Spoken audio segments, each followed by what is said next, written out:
Okay, and we're live on YouTube now. Thank you everybody for joining. My name is Sarah Brando. I'm Director of Nutrition at BioAccelerator. And tonight, this is the Brain Health webinar, Food for Thought. I'm going to walk you through everything from ADD, ADHD, healing from trauma, the different ways our brains function and what we put into our body, how that makes an impact. I'm also going to share some of my favorite strategies and some of my favorite products to help optimize my mind. So I hope this is beneficial to you. I will answer all of your questions at the very end when I'm screen sharing. Unfortunately, I can't see them. And for my YouTube watchers, we will answer your questions from YouTube as well.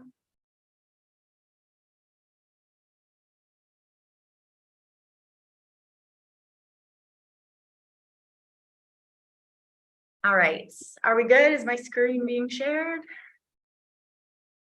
Okay, perfect. Food for Thought, the Brain Health webinar. So first and foremost, when I talk about brain optimization, what is that? What is this practice? This is how we develop optimal fundamental skills that we require for learning, processing, remembering, and most importantly, as we age, preventing cognitive decline as a minimum, but also getting the most out of our brains at any age, not succumbing to these beliefs that at a certain age you can't learn things anymore or that we're just doomed to decline when that is not true.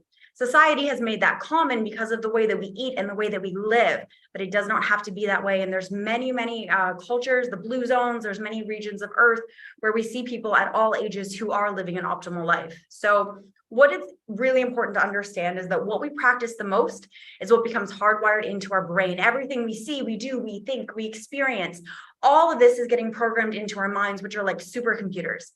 Advertisers know this, and they know that your subconscious mind is picking up everything around, even if the conscious mind isn't. We're constantly being programmed.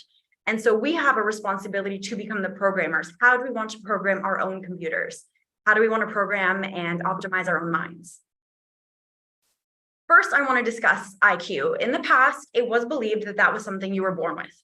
Your IQ was just a genetic determinant. So you inherited it from your family. If you had intelligent parents, you would likely be intelligent as well, controlled largely by genetics. And other things that scientists believed in the past was that brain cells slowly die over time. And since they don't regenerate, we die slowly, and our cognitive capabilities do too. Disease risk is the same thing. It's just your genetics. You're just going to get what you get. You're going to get what your parents and grandparents and great-grandparents had. And if you don't, you were just lucky. Luckily, research has come a long way since these beliefs were more mainstream, and through the studies of neuroplasticity and epigenetics, I'm going to explain what they are, big words, but very easy to understand concepts. We know that a lot of these assumptions are not true. The reality is complex, and the reality is actually very empowering. So epigenetics, the simplest explanation is the light switch of gene expression. You can have a gene for something, let's say breast cancer, and that gene, that light switch will stay switched off. But if you live a certain lifestyle, if you're exposed to certain things, certain stresses, certain pathogens, certain recurring behaviors, what might happen is you switch that gene expression on. The empowering part of this is that you have the ability through behavior and lifestyle and diet modification to turn it off again. It can happen. That is how things go into remission and people heal sometimes miraculously quickly. Alzheimer's was a really good example of this. This is something that was believed to be entirely genetic as opposed to epigenetic. It was believed that this runs in your family, it's more or less a death sentence, and there's nothing you can do about it. But research has found the epigenetic drivers for Alzheimer's, which shows that early disease treatment is actually, in many cases, diet and lifestyle. It's behavioral. Neuroplasticity, the other term I mentioned, is the ability to actually change and reorganize the neural networks in your brain. So these are the neurons, the nerve cells that are the building blocks of your supercomputer, your brain and your nervous system. And neuroplasticity, think like malleable, is our ability to change and adjust our nerve cells in our brains. That's how we're going to learn new things. And that is how we're going to make changes in the body. All permanent learning takes place in your brain through neuroplasticity. So that's everything from a language to an instrument, but this is how people recover. We have a lot of patients at BioAccelerator who may have been through serious injuries, car accidents, strokes, traumatic brain injuries, even birth abnormalities, autism, ADD, ADHD, which I'm gonna dive a little bit deeper into, and other things that are considered brain deficits or defects. Neuroplasticity is also how people recover from addiction. If you have a certain pathway in your brain that makes you do the same thing over, you have to create new pathways that when that trauma or that feeling or that urge comes up in your body, you have another pathway, you have another option other than what you've repeatedly been training. And you are the one in charge, and you get to program your brain and change its function and even its structure. And I'm going to explain how we do that. 3 common beliefs that I hear of individuals who may have certain conditions or believe things run in their family or believe that there's something quote unquote wrong with them because their brain is so different. They say things like, it's just the way I am. I was born like this is irreversible, or even it's inevitable that I will get insert X condition here. And with a lot of genetic testing and stuff, well, it is an amazing tool. It can give people a lot of insight into their genes and what they may be at risk for. It also made a lot of people feel like they were doomed to certain things that they were not necessarily doomed to at all. And having doctors and professionals and even yourself maintain certain beliefs about your condition or your mental health is extremely detrimental. And I'll explain why as well in relation to children shortly. But very important, the scientific literature is clear. We've come a long way that our brains are not hardwired at any age. I recently read about a woman who started learning another language in her 90s. It is possible for everybody, and she did it. We can always rewire ourselves. We can always create new neural pathways, and we can always learn to heal trauma, physical and emotional. I'm going to touch a little bit on now ADD and ADHD. So a lot of you are probably familiar with these terms already, ADD being attention deficit disorder and ADHD being attention deficit hyperactivity disorder. Teachers formerly would refer to students who had this as having quote unquote ants in their pants. They can't pay attention. They're not a good student. They're bouncing off the walls. They're all over the place. And this is a very common diagnosis. Researchers aren't sure exactly how many people have ADHD. Some believe it's as little as 0.3% of women to up to 0.5 to 5% of boys and young men. And then others I've seen up to 20% of men in the adult population and children included in that, and 5% of females, of women and girls. It seems to be a lot more prevalent in males than females for sure, but no one knows exactly how prevalent, because there's also a belief that females, that girls are significantly less likely to get diagnosed because they tend to have less of the hyperactivity, which makes things obvious, and they tend to be better at social masking, where they kind of hide their symptoms and people really aren't as aware of maybe how difficult it is for them to pay attention or stay on a certain track. Now, for something that was once considered a pretty big defect, luckily, nowadays, this isn't really seen as the same crutch it was. In some ways, it's medicated more, but in other ways, it's not necessarily seen as a death sentence as far as academic learning and life success is. Parents used to get this diagnosis and think that there was no hope for their children, and that has drastically changed. But we need to understand where this came from. So we know from numerous studies that the way we describe and define people will have them live up to that. So for example, if you have a child and you're always telling him he's bad, he's unintelligent, he's never going to amount to anything, he most likely will take this belief in. This is from Tom Hartman. He is the author of Attention Deficit Disorder, A Different Perspective. So if you or anyone in your life has this, ADD, ADHD, you might want to pick up this book. I highly recommend it. It's fantastic. And also the reverse is true. If you tell a young girl that she's brilliant, even if she's bouncing off the walls and her brain's all over the place, she will strive to achieve brilliance. So this has been proven in studies that children often live up to the things that others tell them about themselves, whether they are positive or negative, and they live up to unspoken assumptions. This one study that I thought was worth sharing took two groups of students, and they were balanced as much as possible by researchers to be identical in average of their abilities and intelligence. There was not one group that was more intelligent or more successful or had more ability than the other, but the teachers weren't told that. The teachers were told group A is the highly intelligent group and group B is the lower intelligent group. And by the end of the semester, group A had significantly outperformed group B academically. They had way better grades. And so researchers took it a step further to see if that was just the teacher projecting onto the students by giving them better grades. But they found that when they actually gave a standardized test to the entire class, the real life performance of group B was also worse, which means that the teacher's projections and the teacher's expectation of them affected them. This belief and this different treatment they must have subtly received for being perceived as the less intelligent group. And I really want to share this because there are so many children out there who learn differently, whose brains work differently, who became adults, who might still be internalizing this belief system that they are different and that there's something wrong with them and that they're not as likely to succeed. And this could not be further from the truth. So if you are a parent of a child with ADD, recognize their brilliance and their different skills and the way that they can outperform in certain areas. And I'm going to dive a little bit deeper into that. But okay, this is a quick list here. ADHD is really interesting because it's not an all or nothing diagnosis. It's more like a curve.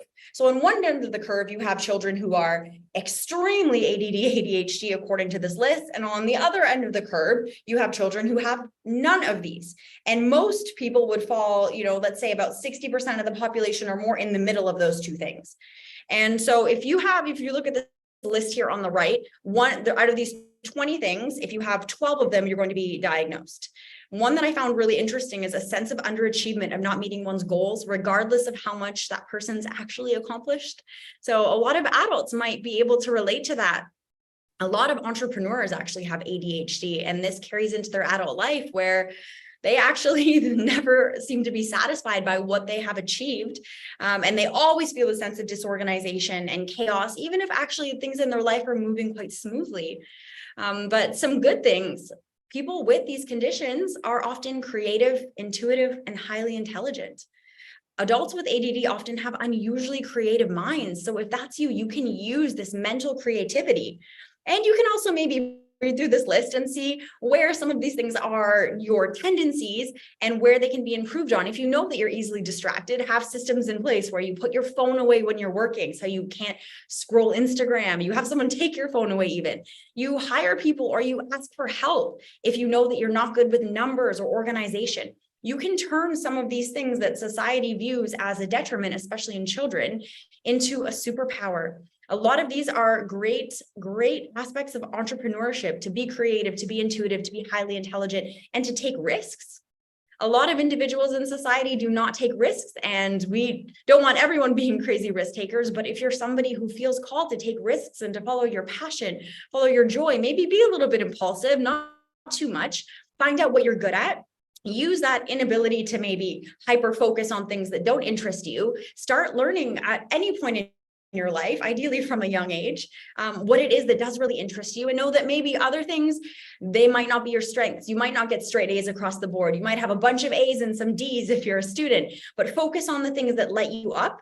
People with ADD and ADHD, they have an incredible tendency to hyper focus. When they're interested in something, they zoom in and they can do a stellar job, way more than the average person, but it has to be their interest and their hyper focus. So if that's you, find out what that is and allow yourself to pour into it and stay away from things that distract you.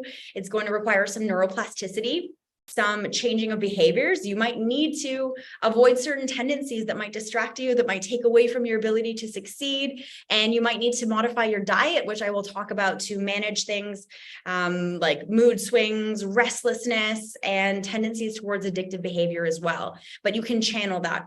You can have this tendency towards bettering yourself. I've seen a lot of people with ADD and ADHD just channel their hyper focus and their ability into something that is very, very interesting to them. Writing a book, reading a multitude of books, learning a language, whatever it is. And also, if you do have these conditions, understand that chronic problems with self-esteem, often stemming from childhood and from negative comments, and also inaccurate self-observation may be part of it. Sense of underachievement no matter what you accomplish. So it's time to remember that some of those things might just be not necessarily the reality of the world you live in, but it might be a self-projection. And so take time to show gratitude to yourself. And if you're a parent or a relative or a friend of an ADD, ADHDer, remind them that they're doing amazing and that they have incredible talents, and help them wherever you can to channel them to lead them to success. But this is one of the coolest theories I read on the origins of ADHD. And it's from this book here. that I mentioned earlier. So if anyone wants to pick this one up, every time I do a webinar, I usually have a book recommendation. If I don't mention it in the webinar, I sometimes email it out after, but Attention Deficit Disorder, A Different Perspective, basically has a belief that the reason why there's a small percentage of the population, and it appears to be very genetic with this condition, is because he believes people with ADD are the leftover hunters, the ones whose ancestors evolved and matured thousands of years in the past in hunting societies, which is pretty cool. And so some of his rationale for that, in addition to some genetic tracing, is some attributes of successful hunters. They constantly monitor their environment. They can't miss anything. A rustle in the bushes, it could be a lion or a snake. It could be something they have to run from.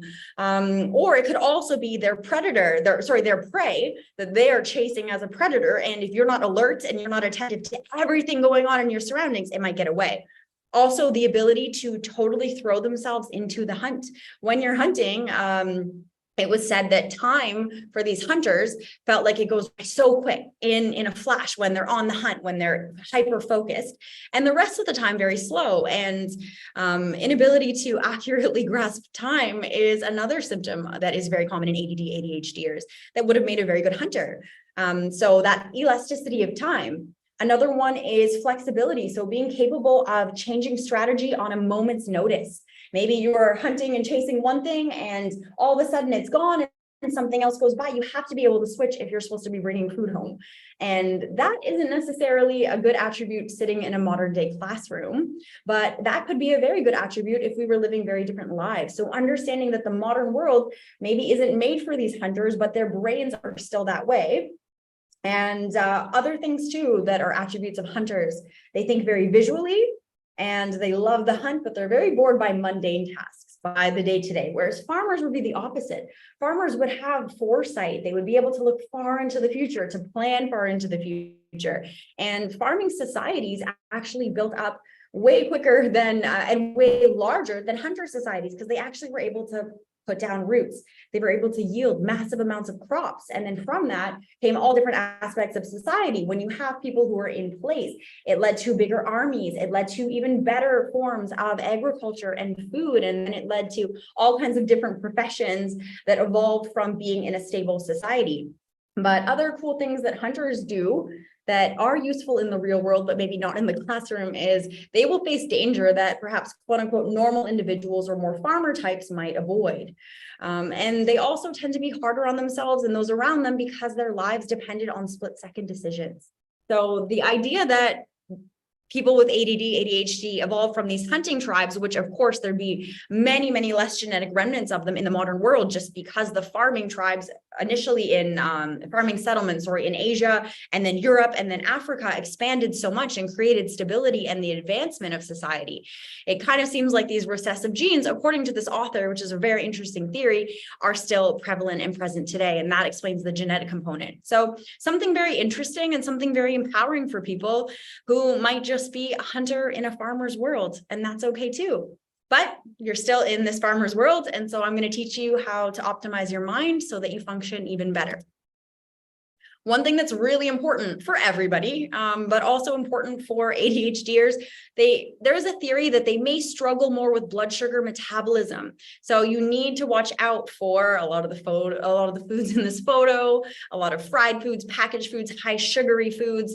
Make sure that mineral and micronutrients are met. I'm drinking my greens right now, my green spectrum. This is a liquid drink full of minerals. I love to get minerals from food though. Raw solar dehydrated greens. This is one of my favorites. You want to make sure that you have your minerals so that your cells, your mitochondria are properly supported. And this also will help with avoiding excess heavy metals in the body as well, having very, very strong mineral intake, very, very strong mitochondria in your cells. And fatty acids, you want to ensure that you're getting adequate omega-3s, proper fatty acids. And I will list some places to make sure that you're getting them. Something else cool that I want to share for everybody is another belief we want to deconstruct. And this belief is that children learn languages way better than adults. And when you're an adult, it's too late and you probably won't learn it very well. So this is also a myth, because when they actually in a controlled environment, so no immersion and no other exposure to the language, they put adults and children in the same class and taught them a language, the adults learned better than the children did. So that was pretty interesting because we are taught as a society that the opposite is true. So there's some reasons why that might be true out in the real world. One is superior neuroplasticity. Children's brains are just a little bit easier to mold. However, as an adult, you have a lot of beliefs about stuff, and you have a lot of what we've already learned. Having a grasp of first language and understanding learning strategies can really help. But adults believe that they can't learn as well because it's sort of ingrained in them, and children tend to pick things up. But children also, sometimes having that lack of interference from a well-learned first language allows them to pick things up better, but they're more willing to experiment and to make errors. And also they really want to conform to their peers. So as an adult, if you want to learn, you just have to be open to experimenting, to making errors, and also just have a really strong desire to conform to the group around you and learn really quickly. And also children as well, they have a greater likelihood of learning through immersion. If they move to a foreign country, they'll be more immersed in friend groups and maybe around a lot of other children who don't speak their language, and they will pick it up quicker. But very interesting to know that the adult brain is extremely capable of learning a language. In fact, it seems even more capable than a child brain when the environment is controlled. So if you're trying to learn a new language or a new skill, learning instruments as well, don't think that you are too old to learn. Your adult brain actually is very, very equipped to take on new information and to learn very quickly. What we want to do for learning and also anti-aging of the brain is neural retraining. We are always wanting to nourish these 85 to 100 billion neurons in our brains that are constantly receiving these messages from other neurons, passing them out, creating these new neural networks. And these come from repeating actions, throwing a basketball over and over, playing a piano, learning a language, repeating the words. It really is so simple. There aren't any neurohacking tools as simple as repetition. This is the central mechanism of neuroplasticity. You just do something over and over and over again. It's not exciting. I wish I had a crazy cool hack for you. But other than taking care of your body, taking care of what goes in your body, this is the most important thing that you could be doing, is just repetition when you want to retrain your brain. This is a summary of how it works, but basically your neurons are brain cells, and we've got the cute little dendrites. They look like little tree branches, and the synapses in between are what send messages. And the neurons routinely work together, and they transmit information through these pathways. The more you use these pathways, these neural networks, the stronger they get. Like roads, if you're constantly fortifying a road over and over and over again, it's a smooth path for a car to travel down. But if a road is paved once and never used again, what's going to happen? The weeds are going to grow over. It's not going to be a smooth ride. Eventually, it won't be drivable anymore, and it will be swallowed by nature and forgotten. So the saying, if you don't use it, you lose it, really does apply to the brain and to your neural pathways.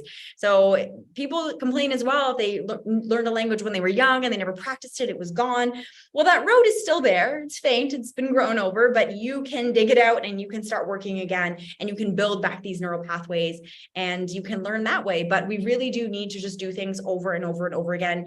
And this includes self-discipline in any areas, not only learning new skills, but the discipline to take care of yourself, to eat healthy, start healthier habits, to go to the gym. In the beginning, it might really suck because you don't have those neural pathways, those roads telling you this is the path, this is what we do every day. So it's up to you to build it, but once it's there and once you've strengthened that, that will be your default way of thinking and being and doing, and that's very powerful. So there's two types of neuroplasticity.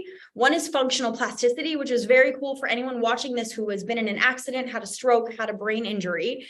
This is where when one area of the brain is damaged, what that area is normally responsible for can get moved to a different area of the brain in an undamaged area. And this is how, even when somebody has a brain injury that is physical and unable to ever be fully repaired, the brain is physically damaged, you can still actually greatly improve and regain a lot of function. And it's because in all of its hyper innate intelligence, the human brain and body is actually able to move that function to a different undamaged part of the brain. And so through neuroplasticity and practicing actions over and over again, you're actually able to make that happen. And of course, diet and overall health play a huge role in that. And then structural plasticity is what we've been talking about. It's just what you do over and over. So for functional plasticity, if you or anyone you know has had a brain injury or a stroke, the brain actually is able to move functions away from a damaged area to the undamaged area, and the inactive pathways that may have existed in this new area, inactive or used for other purposes, can be repurposed, and they can execute functions that the other side of your brain lost. So that's pretty powerful. It's pretty amazing. And also it's important to visualize this when you are doing it. Studies have shown that when you can visualize how the brain and body are working, that you will get actually a better result from what it is you are trying to achieve. So if you understand that maybe one area of your brain is damaged, either physically or from a stroke, you can actually move that over while that area heals, or perhaps permanently if it is a permanent injury. And rehabilitation accelerates this. Physiotherapy, movement, speech therapy, these are modalities that really work, that are very evidence-based. And individuals with brain damage, they can actually regain past capabilities through this brain plasticity, not always at the same speed. It is not the same speed for everybody, but that doesn't mean that everybody doesn't have this capability. Now, obviously, because of what I do and the research I've dove into, I truly believe that your overall diet and lifestyle play a massive, massive role in how quickly you recover, in addition to your beliefs about your brain and about your learning and healing capabilities. So these are the different mechanisms of functional plasticity. I'm not going to read all of these, but if anyone wants to check out these slides, we'll have them up later for you as well. But some of the ones that are really important are something as simple as map expansion. Basically, what you need to understand about it is that the brain grows the areas that you use the most. So if you engage frequently in an activity, like for example, meditation affects certain areas of the brain that I'll touch on, the region enlarges, and this happens quickly. This happens when you're learning a language, when you're playing an instrument, when you are building new healthy habits, like making your green juice in the morning over and over and over again. Might sound silly, but you have to build those pathways and those neural networks to make something a habit and to make something a part of you. But something cool for brain injury sufferers as well, an area that normally processed a particular type of sensory, like for example, an area that responsible for seeing, might instead be responsible for hearing. For example, blind people saying that they're able to see by using their hands. This isn't widely understood yet, but it's incredible, the capabilities of the brain to cross-function and to really heal in ways that are still not fully understood, that are incredible. And then for structural plasticity, that's what you have the most control over. What does research indicate is the quickest way to master your skills? So number one is sheer determination and urgency. You move to a foreign country, or you fell in love and you need to learn another language very quickly, or you need to start a new job and it requires certain skills that maybe you said you had, but you don't. You're going to learn those skills very, very quickly because of sheer determination and urgency. If you're an ADD and ADHDer, you'll be even better at this because you are used to the dopamine and cortisol hit in order to get something started. So you can use that to your advantage if you decide you urgently need to learn a new skill. Then is the belief that you can learn. So just by watching this webinar and taking in this information and understanding how your brain works and truly internalizing and believing it, you actually will be able to learn faster and to make changes faster.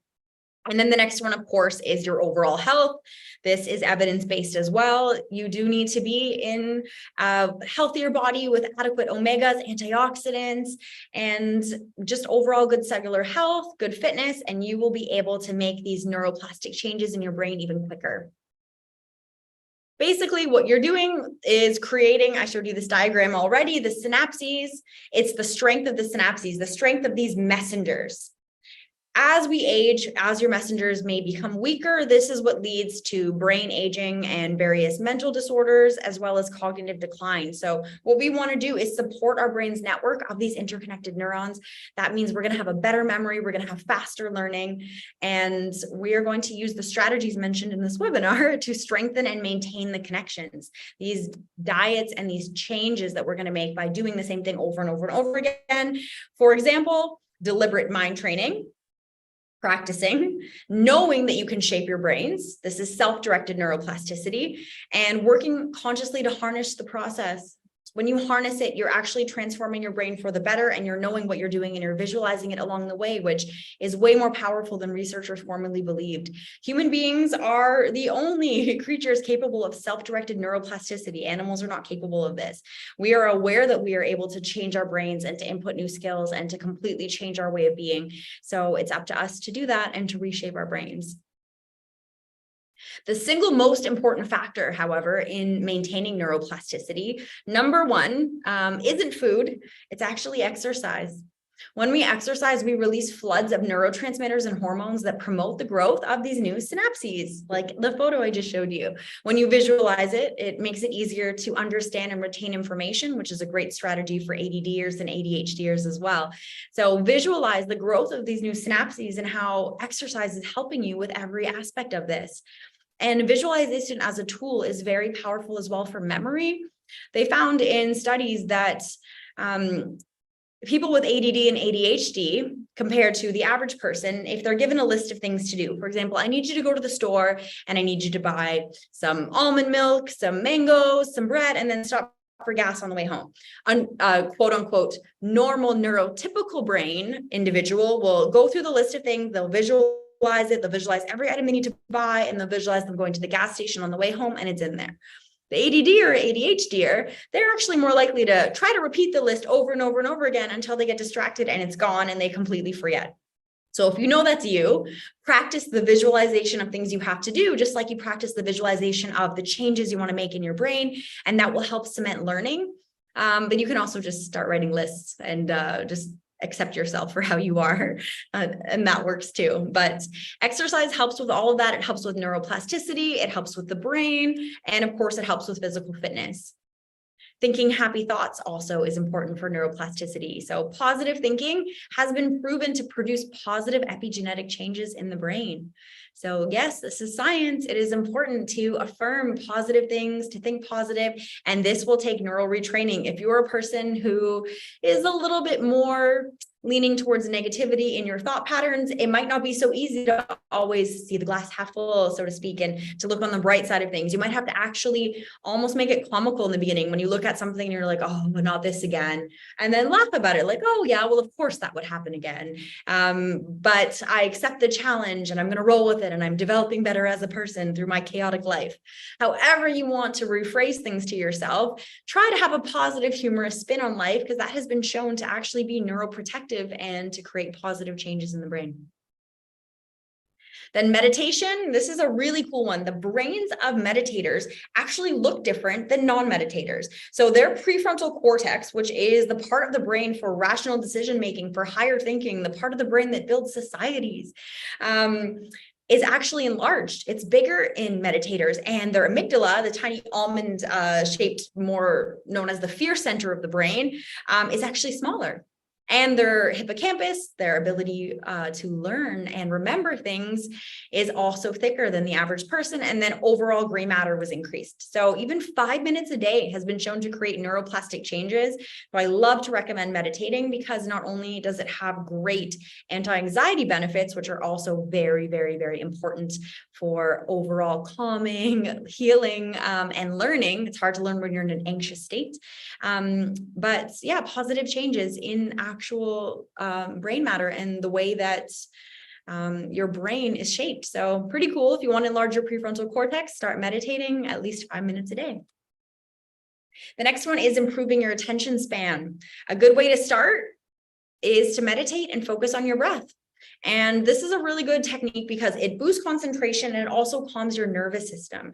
And when your nervous system is calm, you're more likely to heal. And we don't really want to be in sympathetic mode all the time. That's like fight or flight, drinking coffee, running around. We want to be in sympathetic mode sometimes, like when we're exercising or we're on a really frantic deadline, or, we do need to run for our lives, but people are living in that state. And that is not good for healing. If you're a patient, if you met with me, I talk about strategies to keep you in parasympathetic mode, resting, digesting, and peaceful. And meditating is a good way to do that and also improve your attention span. So focus on the breath, breathe in, and whenever your mind wanders, just bring it back to the breath. And you just do this over and over and over again, only for a few minutes in the beginning if it seems intimidating, and just learn to, no matter what happens, no matter where your mind goes, just bring it back to the breath. In the beginning, this might be, especially if you're an ADDer, one of the hardest things, but it gets easier over time and you'll start to build that neuroplasticity, and your body will even start to enjoy it and to enjoy the quiet time And it's also been proven that the benefits of meditation still apply, even if you feel like your mind was wandering the whole time, especially if you do it at the same time every day and your body gets used to that quiet downtime, that shift into parasympathetic mode. It still has amazing benefits, even if you aren't quote unquote good at it. So don't feel like you have to be a good meditator to succeed. Then for neuroplasticity, you want to challenge yourself. You want to start a new activity. This is the key. It has to be both challenging and interesting. It can't be only one. If it's just challenging, you're going to get bored and you're going to quit. And if it's just interesting, but not overly challenging, you're not really building neuroplasticity and you also might quit. So you want to commit to practicing or engaging as often as possible. And you want to stick to it. If you say, I will do this every Monday to Friday at 5 p.m. for 20 minutes, I'll do my language lessons and I'll play the guitar, whatever it is. And you stick to it, you also build neuroplasticity that you are a trustworthy person and you will do what you were told and you'll follow your commitments to yourself, which is a self-love practice as well that can be very impactful. The neuroplastic changes will be further cemented. They will stick better if you also think positive thoughts about the activity that you're doing. Next, we can actually use this neuroplasticity as a tool to heal from trauma. Neuroplasticity and trauma are intertwined through the limbic system. So in the same way that traumatic events can create new neural pathways very quickly, positive experiences and therapies can also help with coping mechanisms and deeper healing.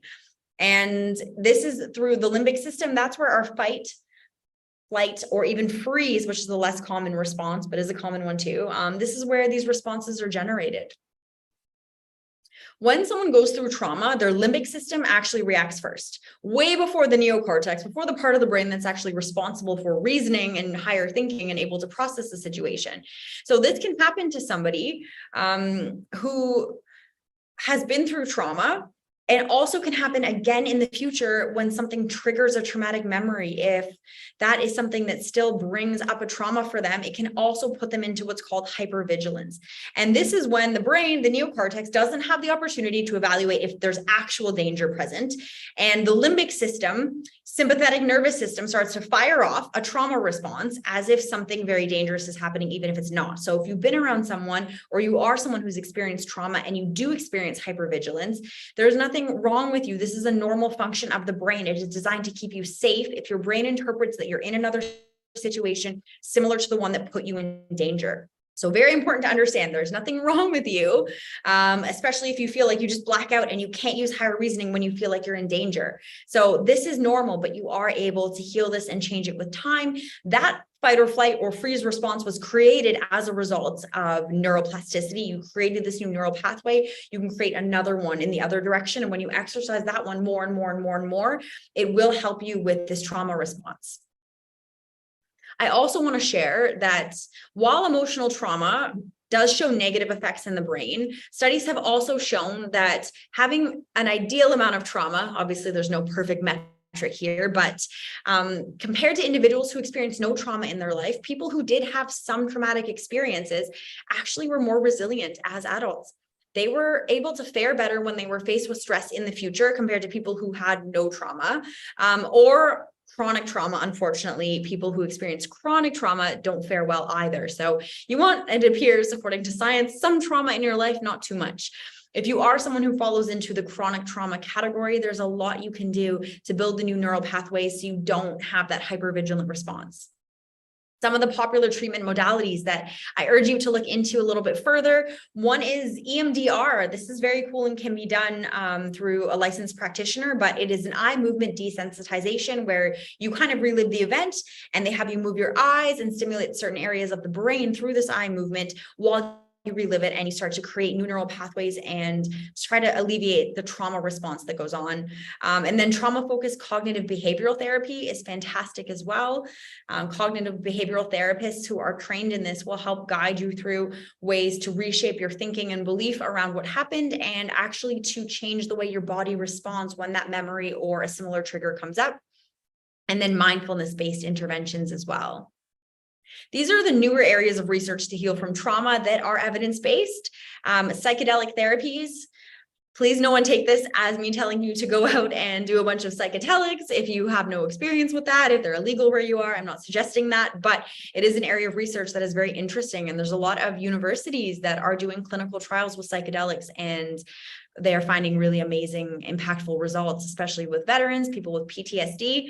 So that's a very cool area of research. But what they did find, which is important to note if you are a psychedelic user, the people that got results, they did these therapies with intention. They weren't just taking psychedelics with no intention, no focus, just to see what happened. They actually had the intention of moving through and healing or understanding a situation that was traumatic to them.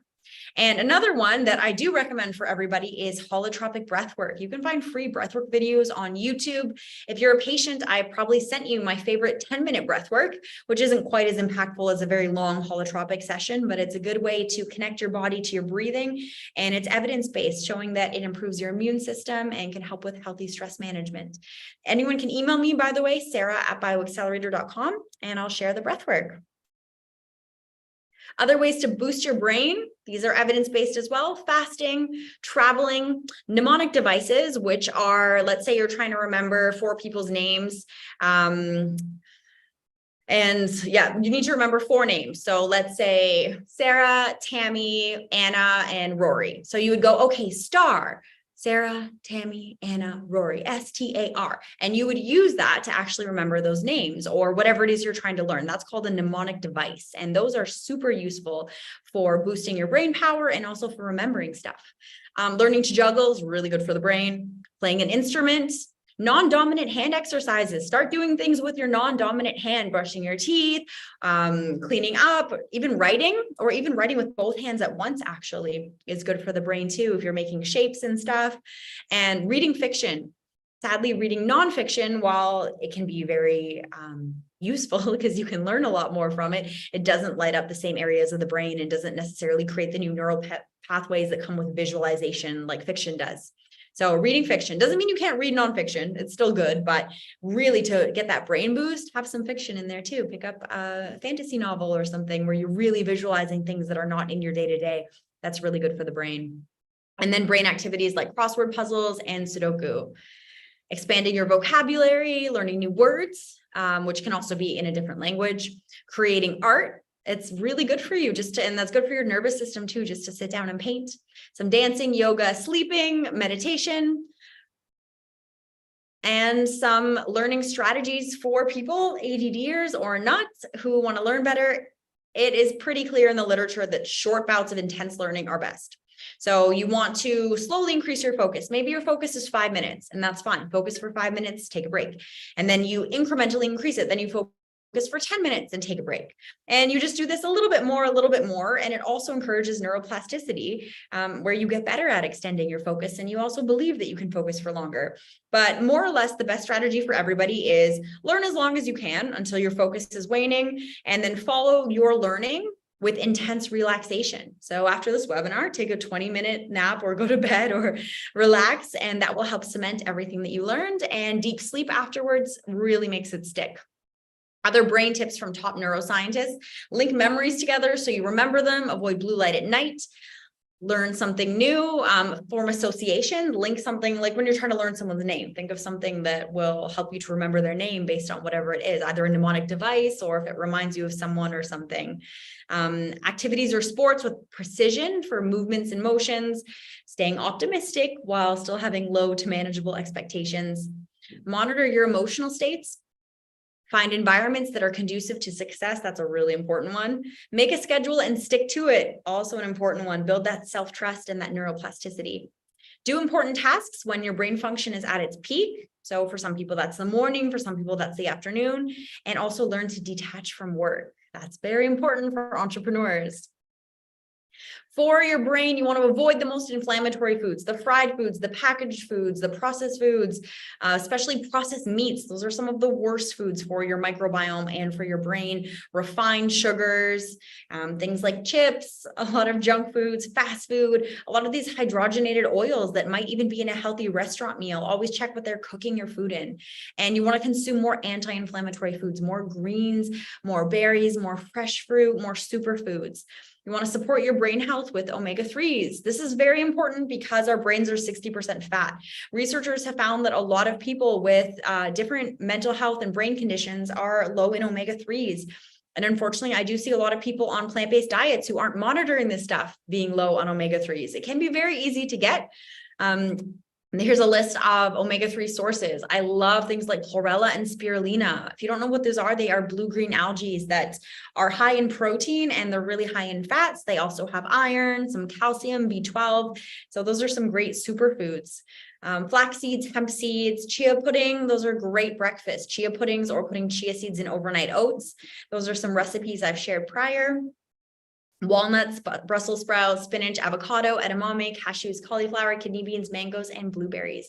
Those are all great sources of omega-3s, but you do have to be mindful and make sure that you're eating a diverse diet and getting a lot of variety in. Then we need more antioxidants for the brain. That's why you always see me drinking my greens and eating my fruit. Antioxidants are so important for combating oxidative stress. So oxidative stress is from free radicals, aka toxins in the environment. That can be from unhealthy food. That can be from slathering toxic personal care products on your body. It can be from living in a city. It can be from inhaling secondhand smoke, smog, whatever it is. But it can lead to brain aging. So you need to have a lot of antioxidants in your diet, and those come from fresh fruit. You're not going to get those from animal products, unfortunately. So you have to make sure you have a lot of these in your diet, like vitamin C, key nutrient, very, very important to prevent cognitive decline. It's a powerful antioxidant. It protects against depression, anxiety, Alzheimer's disease, and bell peppers, believe it or not, are a great source of vitamin C. They tend to actually have more than citrus fruits, which people believe have more, but bell peppers are amazing. Red, yellow, orange ones. The green ones don't have quite as much. And strawberries are really high vitamin C as well. And for superfood sources, camu camo, acerola cherry, and rose hips, aka C from nature. And these are all of the different ways that you can optimize your mind. So I hope that today's webinar was useful to you guys. I hope that if anyone out there has ADD and ADHD, you start to see things differently. I hope if you suffered from a traumatic brain injury, that you are able to understand that you can regenerate your brain and that you can change things, but it comes down to what you're putting in your body and your beliefs about it.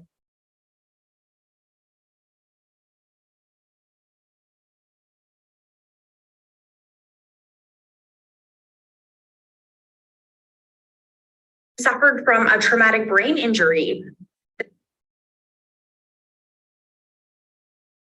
Okay, so thank you everyone for joining. And then as promised, I'm going to share some of my favorite things and strategies. So I mentioned meditation and breath work as very, very important tools. My superfoods are extremely important. There's no singular supplement or any individual nutrient that can be proven to help with ADD, ADHD, but of course your omegas and your minerals are really important. This is the closest one. It's called Revive It All. I really like this one because it is adaptogens, it is different plant foods that really make an impact and that have been shown to help narrow focus and help people to zoom in a little bit more and have actual brain boosting ingredients. So you can email me if you need any help with those. And then Biomedic, the one that I suggest in every webinar. Extremely, extremely important because this is the only supplement on the planet that's actually proven to detoxify glyphosate from the microbiome and to remove these toxic pesticides. Inflammation in the gut can affect the brain as well. And that's why overall health plays a big role in our ability to learn and to retain information.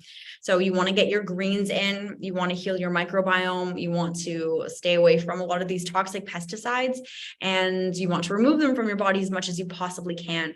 And then, of course, implement all the strategies that I mentioned today. Do your breath work, do your meditation, and just do things over and over and over again, including taking care of yourself and loving yourself. Go back to that same habit that you need to as many times as you need to until it becomes ingrained. And you will be shocked how quickly your body and brain might start to implement these changes, where it might get easier. You might try to start a new habit like having morning greens and going for a walk outside and getting some sun in your eyes in the morning. And that might seem impossible in the beginning. And you just force through it anyways and force through it anyways. And all of a sudden it's not so hard.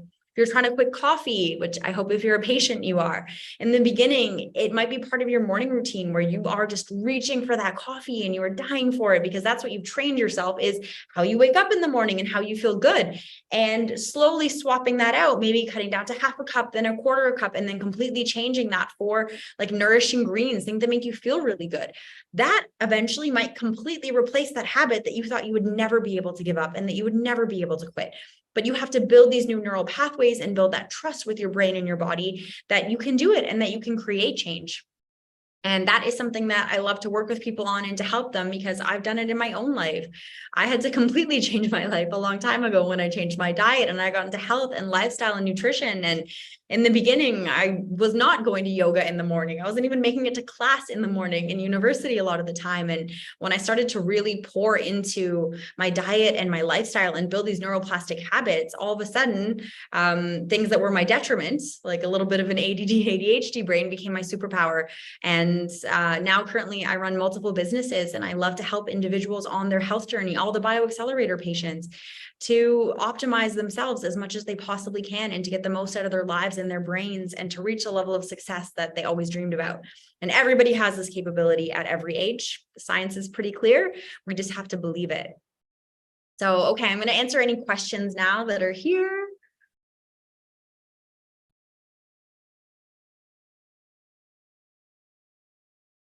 Okay, I just have one from YouTube. What is my opinion on Alpha Brain? It's a supplement. I don't know. I'm sorry. I haven't heard of Alpha Brain. I will look it up. The suggestion I give to everybody with supplements and why I tend to always recommend kind of the same ones from the same company is because I only use supplements from companies that do third-party testing for everything, for heavy metals, for contaminants, for pesticides, and also for soil quality. That's very important. So first and foremost, if you're looking at a supplement, you always want to reach out to the company and say, hey, do you have third-party testing for that? And ask them. And if it's a good company and they're transparent, they will have third-party testing and they'll send you the documents and you'll be able to see what the ranges are for all those things. And if they don't, then I wouldn't purchase from them. That's the best recommendation. And then from there, if something passes that test, then yeah, just shoot me a DM or an email, sarah@bioaccelerator.com, and I'll take a look for you. But first, make sure it passes the third-party test. Otherwise, I wouldn't buy it. Heavy metals are rampant in supplements. And also a lot of them aren't even within, I did a supplement webinar where I explained this on melatonin, and most melatonin sold on Amazon wasn't even within 10% of the listed dose. And that's just one example. So you want your third-party testing and you want a really trustworthy company. So, okay, if anyone has any questions later that you didn't want to ask on the webinar, no problem. You can email me, sarah@bioaccelerator.com, and I will see everybody next month. Thank you so much for joining. And also email me if you need any guidance with an online breathwork, meditation I can send you, and of course, my favorite superfoods. Thanks so much, everybody.